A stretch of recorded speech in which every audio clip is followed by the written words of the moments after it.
March 17, 1943, Berlin. A folder hits Admiral Canaris's desk so hard his coffee spills everywhere. Inside, reports that could get him executed just for reading them. The claim was insane. One American factory, Ford's Willow Run, was cranking out a complete B-24 bomber every single hour. We're talking 1.5 million parts, 450,000 rivets, an 18-ton flying machine rolling off the line faster than Germany could build a basic military truck. Canaris looked at the numbers and thought, no way. The Americans are feeding us fake information. But here's the thing. They weren't. German spies across 3 continents were all saying the same thing. And what happened next? German leadership refused to believe it. Not because the information was wrong, but because accepting it meant accepting their entire worldview was about to collapse. This intelligence failure didn't just cost them the war. It sealed the fate of millions. And it all started with one folder, one factory, and the most devastating case of denial in modern warfare. Real quick, if you want to see how German spies gathered perfect intel, how one agent literally surrendered to the FBI with the truth, and why leadership burned the footage that could have changed everything, hit that like button and subscribe. You don't want to miss this. Let's dive in. Major Friedrich Wilhelm Heinz stared at the reports on his desk. He'd triple-checked the numbers, ran them again, and again. They didn't change. Ford's Willow Run plant, one factory in Michigan, was supposedly pumping out heavy bombers faster than Germany's entire aircraft industry combined. This wasn't just a wild claim from some random source. This was coming from multiple intelligence networks across the Americas, all saying the exact same thing. But here's where it gets crazy. This wasn't the first time German leadership heard about American production capacity. Rewind to 1941. Luftwaffe General Karl Kohler walks into a meeting with Hermann Göring, holding reports from their military attaché in Washington. The numbers? America was approaching 2,000 planes per month. Göring's reaction? The guy literally laughed. Not a chuckle, full-on laughter. He told everyone in the room that Americans could only build refrigerators and razor blades, not military aircraft. 4 days after Pearl Harbor, December 1941, Göring's sitting at Wolf's Lair with Hitler. He's confident, dismissive. The Americans are bluffing, he says. Their democracy makes them weak. Their diverse workforce makes them inefficient. They can't possibly produce what they claim. Hitler nodded along, made sense to them. Why wouldn't it? Their entire world view was built on the idea that their system was superior. Fast forward to March 1943. Reports are flooding in from everywhere. Mexican industrialists with German sympathies, Spanish diplomats traveling through American cities, Swedish businessmen doing deals in Detroit. Even intercepted letters from American workers writing to relatives in neutral countries. Different sources, different locations, different methods, but they're all saying the same impossible thing. This Willow Run plant isn't just real, it's operating at a scale that shouldn't be possible. We're talking about one building producing more heavy bombers than every German factory combined. And the workforce? It included thousands of women who'd never worked in a factory before the war, people they'd been told couldn't possibly handle complex industrial work. Oberst Nicholas Ritter headed up German air intelligence. This guy had actually lived in America for 10 years before the war. His apartment in Manhattan overlooked the construction of the Chrysler Building back in the 1920s. He'd watched Americans put up the world's tallest building in less than 2 years. So when these Willow Run reports crossed his desk, he didn't dismiss them like Göring did. He spent 3 weeks analyzing everything. And his conclusion? If these numbers are right, Germany's already lost. It's just math at this point. By spring 1943, German intelligence officers who actually understood industrial capacity were starting to panic.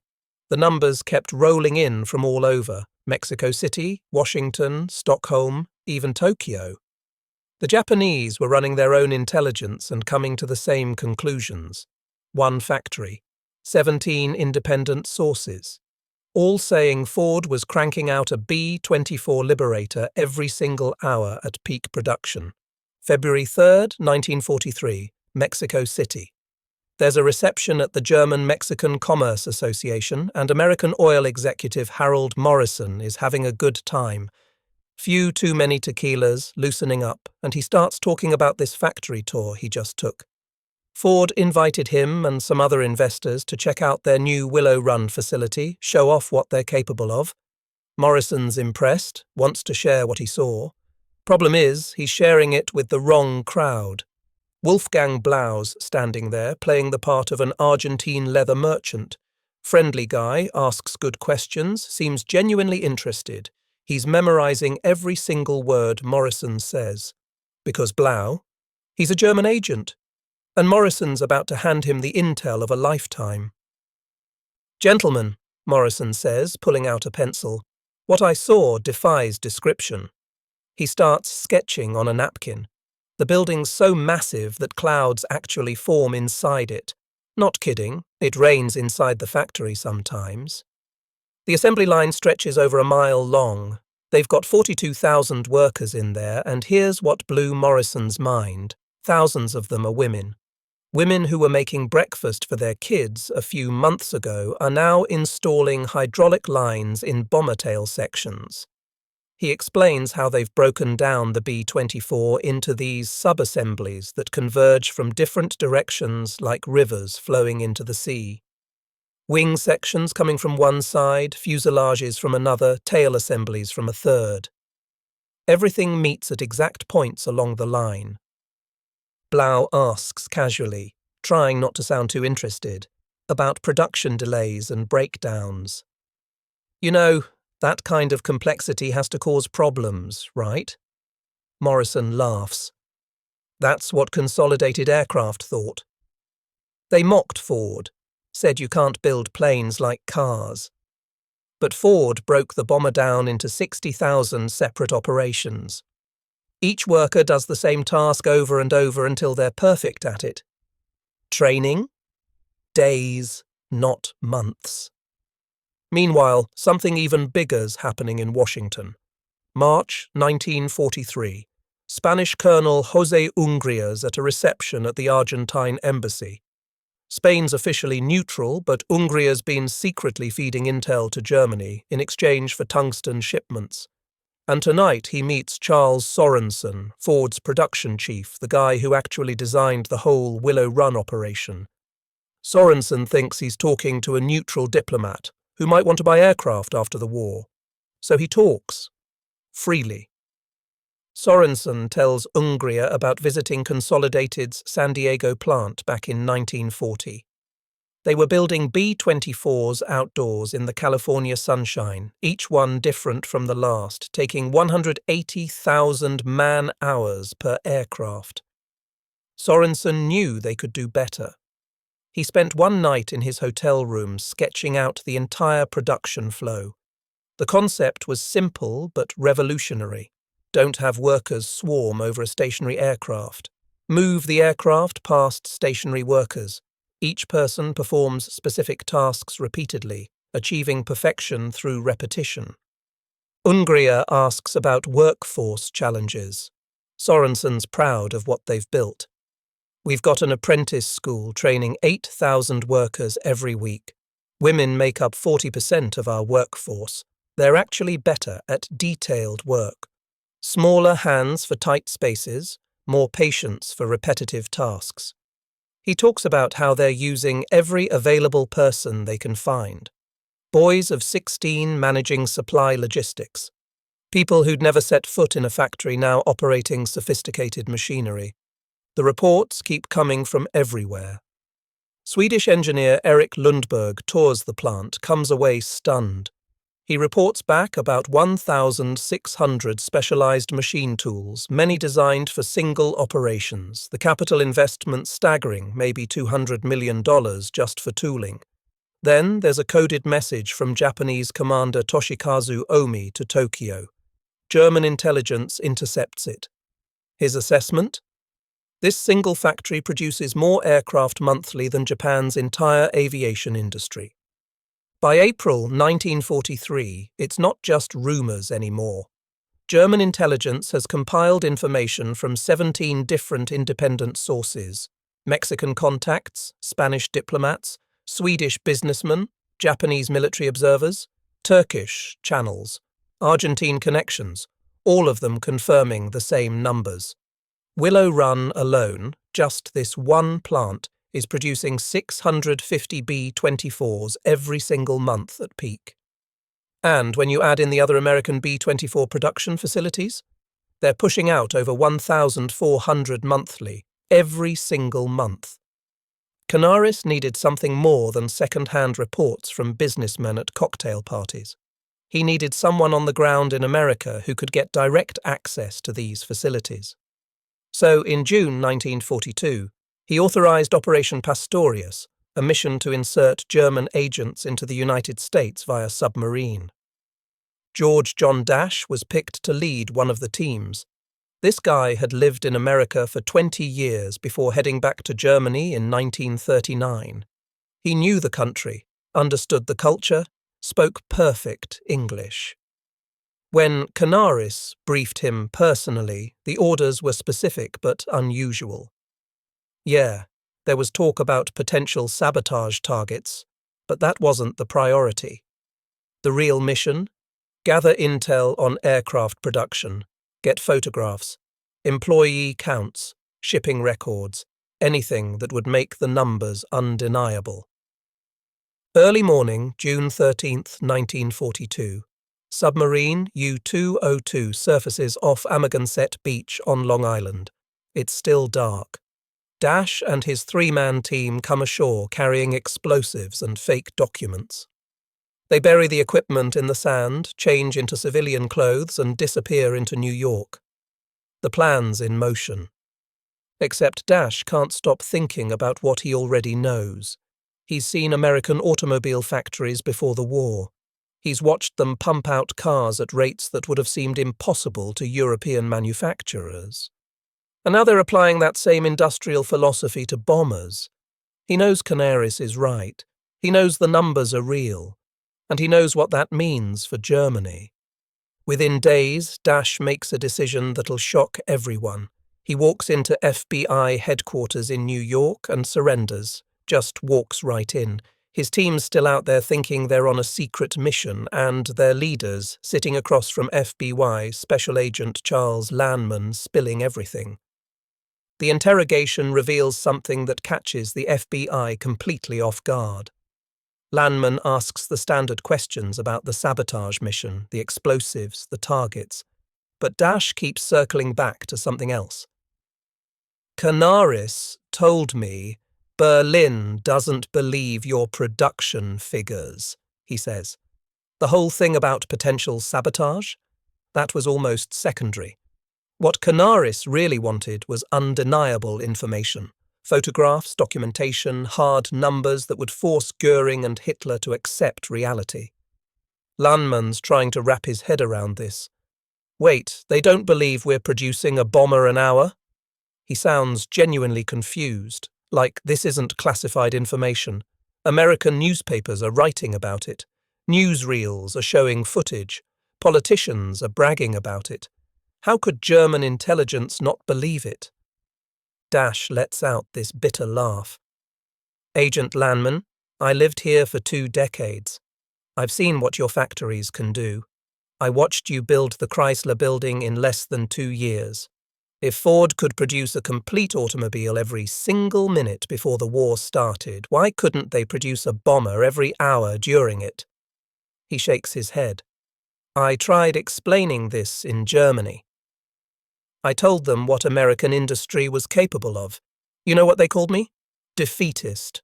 Like I was the crazy one for believing basic mathematics.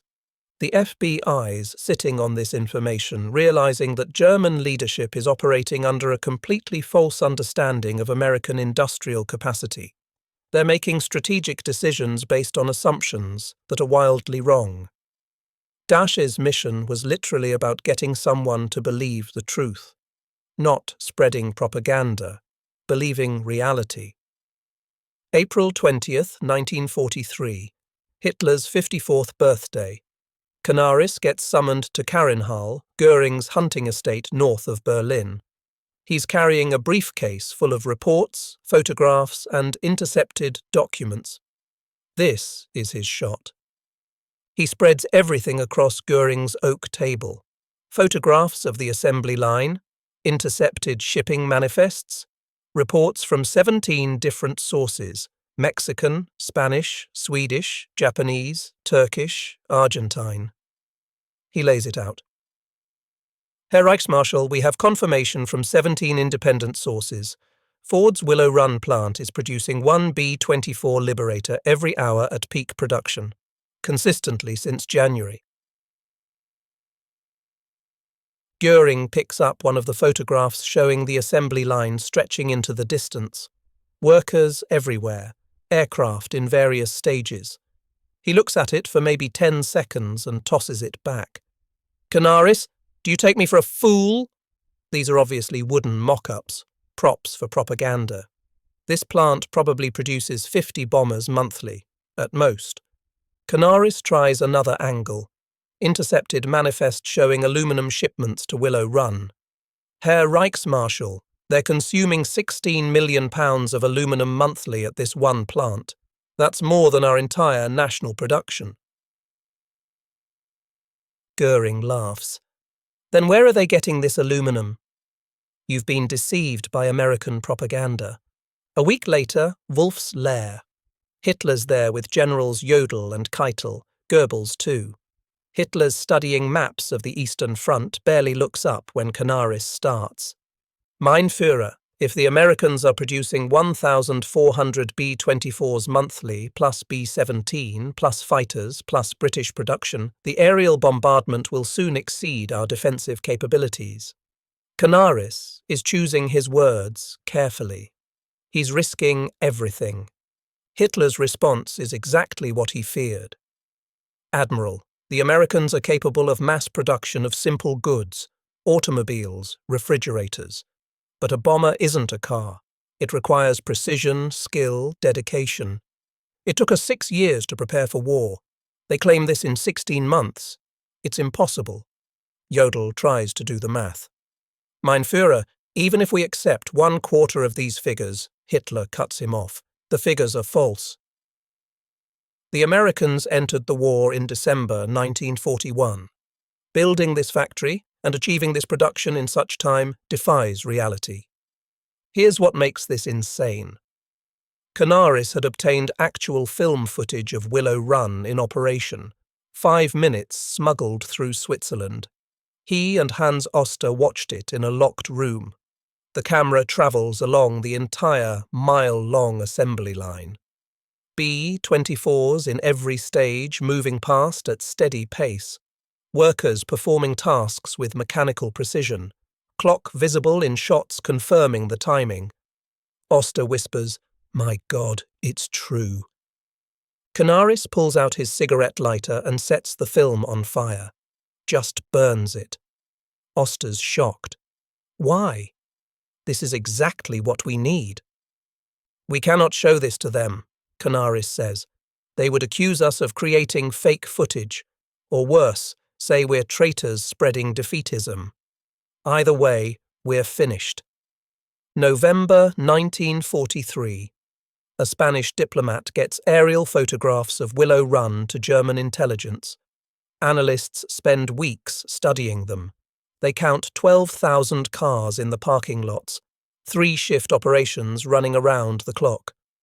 47 completed B-24s at the airfield. Assembly line visible through skylights. Aircraft spaced exactly as reported. The analysis lands on Göring's desk. His response? Clever photographic manipulation, probably scale models. Do you really think I'm stupid enough to fall for this? There's one guy in Hitler's inner circle who actually understands what these numbers mean. Albert Speer, Hitler's armaments minister. Unlike most of the leadership, Speer actually gets industrial production. He's not some military theorist or party ideologue. He knows factories, supply chains, manufacturing capacity, and when he gets his hands on the American intelligence, he runs his own analysis. His diary entry from May 15, 1943 is chilling.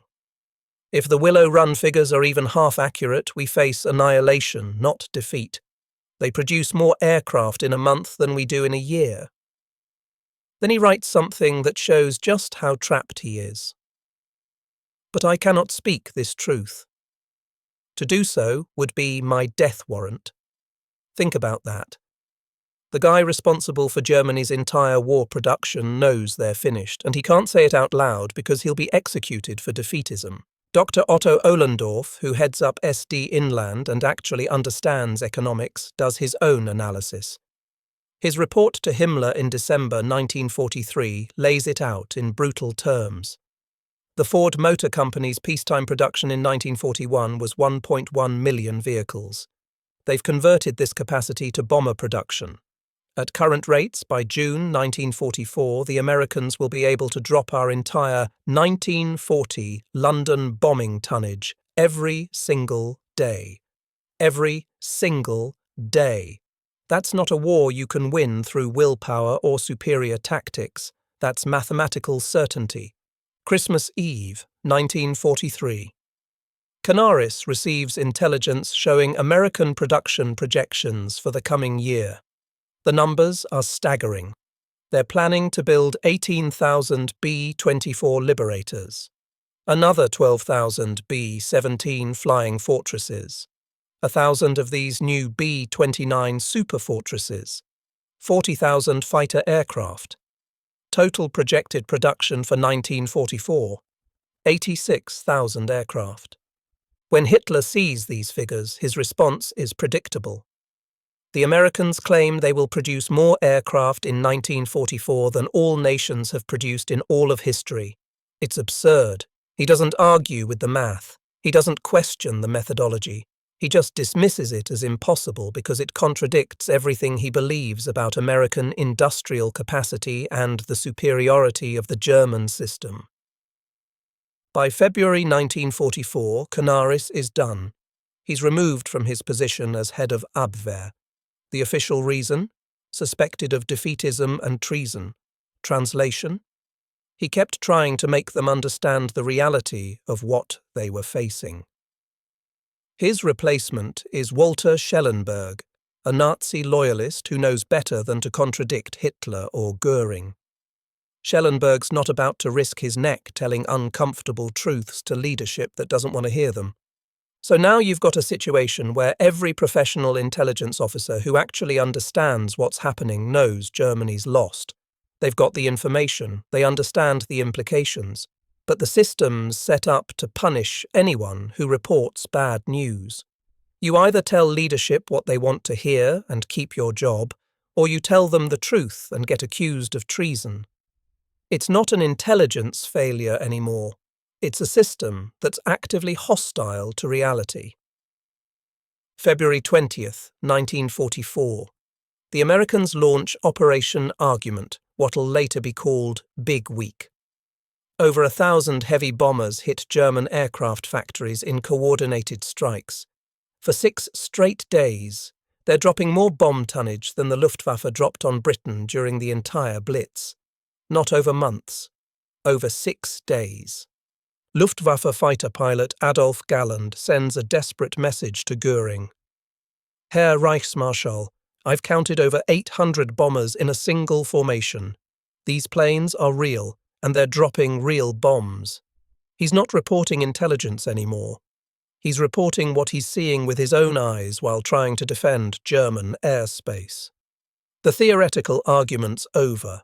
Reality's arrived in the form of thousands of aircraft that supposedly couldn't exist. Then comes June 6, 1944, D-Day. The Allied air armada that appears over France is something nobody's ever seen before. 11,000 aircraft. Bombers, fighters, transports. They own the sky. Germany manages to scramble fewer than 300 fighters in response. That's not a battle. That's not even a fair fight. It's total domination. Field Marshal Hugo Sperler sends a message back to Berlin from France. The enemy's aerial superiority is absolute. Our intelligence was correct. We were deceived, but not by the Americans. We deceived ourselves. He's basically admitting that everything Canaris tried to tell them 2 years earlier was true. But by now, it's way too late to do anything about it. While all this is happening, Willow Run hits its peak production rate in April 1944. They produce 453 complete aircraft in 468 hours. Let that sink in. That's one finished B-24 Liberator rolling off the line every 63 minutes. And they sustain this rate for months. Not a one-time achievement for propaganda purposes. Months of continuous production at this insane pace. The workforce making this happen? 42,331 people working 2 9-hour shifts 6 days a week. Here's the breakdown that would have completely shattered everything German leadership believed. 11,000 women. That's 26% of the workforce. Women who a few years earlier were homemakers, now riveting together 4-engine heavy bombers. 3,800 African Americans, 9% of the workforce, operating sophisticated machinery and handling complex assembly operations. 1,200 disabled workers, 3% of the workforce, proving that physical limitations didn't prevent contributing to high-precision manufacturing. This wasn't some exceptional group of highly trained specialists. This was normal people, diverse backgrounds, different abilities, many with zero industrial experience before the war, producing the most complex machines humanity had ever built. At a rate that German leadership had dismissed as mathematically impossible. Everything they'd been told about who could or couldn't do this kind of work? Completely wrong. And this workforce wasn't just matching German production. They were crushing it. When the war ends, surviving German intelligence officers start talking. Walter Schellenberg, who replaced Canaris, admits everything at Nuremberg. We knew the truth about American production by early 1943. Every professional intelligence officer understood the numbers were accurate, but to report this truth was to risk execution for defeatism. They had the information all along. The system just punished anyone who tried to act on it. Hans Bernd Gisevius writes in his memoirs, "We weren't lacking intelligence about American production. We were drowning in it. The tragedy was that our leadership refused to believe it because it contradicted their ideology. Not a failure to gather information. A failure to accept it." The officers who tried to warn leadership paid the ultimate price. Admiral Wilhelm Canaris, executed April 9, 1945 at Flossenbürg. Hans Oster, his deputy who watched that film footage with him, executed the same day, same place. Alexis von Roen, executed October 1944. These guys saw what was coming, tried to make leadership understand, and were killed for it. After the war, the United States Strategic Bombing Survey confirms what German intelligence had been reporting since 1943.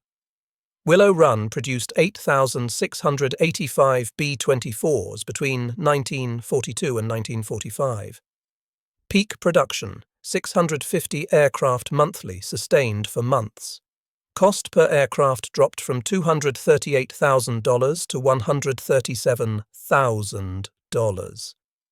Every number, Canaris reported, was accurate. The final accounting shows the catastrophic miscalculation. Total B-24s produced 18,188. Willow Run built nearly half.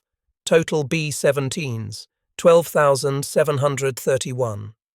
Overall, American aircraft production 1940 to 1945, over 324,000. Germany, 119,000. The US produced 3.2 times more aircraft while fighting across 2 oceans and supplying allies. That's industrial dominance that made the outcome inevitable. Albert Speer's post-war interrogation answer cuts to the heart of it. To accept that Ford could produce a bomber every hour was to accept that our entire world view was wrong. That democracy wasn't weak but strong. That women could do men's work. That diversity wasn't a weakness. It would mean accepting we'd started a war we could never win. Who would tell Hitler that? Rose Will Monroe, the real Rosie the Riveter, worked the rivet gun on the B-24 line. Her 1984 interview. We knew we were building something important. Every rivet we drove was going to help end the war. We worked double shifts sometimes, sleeping in the parking lot between shifts. We had brothers, husbands, sweethearts flying these planes. The consequences were catastrophic. Germany kept producing bombers until late 1944 instead of switching to fighters. Resources wasted on wonder weapons instead of practical defences. Operations planned for hundreds of bombers when thousands were coming. Peace overtures delayed because leadership didn't understand they faced certain defeat. German economists analysing captured documents realise the scale. Willow Run cost $200 million. Germany's entire aircraft industry investment 1933 to 1945, about $400 million. One American factory cost half of Germany's 12-year aviation investment. Willow Run's floor space, 3.5 million square feet. All German aircraft factories combined, 8 million. This single factory was nearly half the size of Germany's entire manufacturing infrastructure. Fast forward to 1985. The Yankee Air Museum's having a dedication ceremony at the old Willow Run site. Rose Will Monroe shows up, the real Rosie the Riveter, still around to tell her story. And she meets this former Luftwaffe pilot, Hans Rudel. After 40 years, he finally gets to ask the question that's been eating at him. How did you build so many so fast? Her answer's perfect. Honey, we just went to work every day and did our job. Nothing fancy. Just punch in, build bombers, punch out. That's it. No secret formula. No advanced technology they couldn't match. Just people showing up and doing the work. But here's the haunting part. May 1945, Berlin's in ruins. American intelligence officers are going through abandoned buildings and they find one last German intelligence report. It's dated April 20th, 1945. Hitler's final birthday. The report was never delivered because by then Hitler's in his bunker and the Reich's got days left. But what it says tells you everything about this story. Willow Run production confirmed. We reported this truth 2 years ago. We were not believed. Germany expires not from lack of intelligence but from refusing to believe intelligence that contradicts what we wish to be true. The guys who wrote that report knew. They'd known for 2 years. And nobody would listen. The historical verdict's clear. German intelligence gathering was excellent, some of the best in the world. Their acceptance of that intelligence? Catastrophic. The officers who gathered the facts and tried to warn leadership paid with their lives. The leaders who ignored them lost everything. Willow Run didn't just build bombers, it proved what 42,000 regular people could accomplish. No master race theory, no superior bloodlines, just normal folks from all backgrounds working together. German spies counted every single one of those bombers rolling off the line. German leadership believed none of it, and that refusal to accept what their own intelligence was telling them helped bring down the Third Reich just as surely as any bomb that factory produced. So that's the story of how German intelligence got everything right and their leadership got everything wrong. If you made it this far, thanks for watching. Hit that like button if this story blew your mind like it did mine. And subscribe, because we've got more untold history coming that you're not going to want to miss. Drop a comment and let me know. What other intelligence failures from history should we cover next? There's some wild stuff out there. Thanks again, and I'll catch you in the next one.